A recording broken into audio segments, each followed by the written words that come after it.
Bilang bahagi ng paggunita sa Crime Prevention Month, matagumpay na naisagawa ang Madrasa Youth Awareness Seminar sa Barangay Santa Maria, Zamboanga City.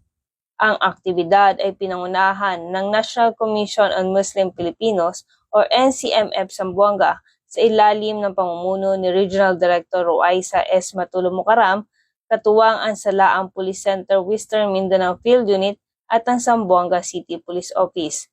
Layunin ng programa na palawakin ang kaalaman ng kabataang Muslim sa mga mahalagang isyong panlipunan, partikular na ang pag-iwas sa krimen, pagpapanatili ng kaayusan, at pagtuturo ng responsableng pagkamamamayan.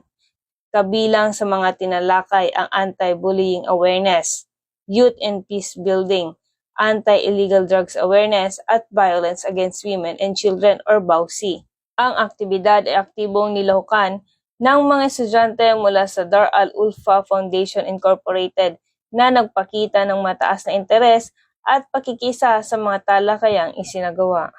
Ang seminar ay nagsilbing plataporma rin para sa bukas na talakayan sa pagitan ng mga kabataan, lider ng komunidad at mga tagapagpatupad ng batas. Ang inisyatibong ito ay patunay ng patuloy na pagtutulungan ng mga ahensya ng gobyerno at mga institusyong pangrelihiyon upang isulong ang kapayapaan, kaayusan, at pag-unlad sa pamamagitan ng edukasyon at pagpapalakas ng kabataan. Rito sa Zamboanga Peninsula, ako ang inyong PNN correspondent, Patrolwoman Joy Sabyog, alagad ng batas, tagataguyod ng Balitang Pulis.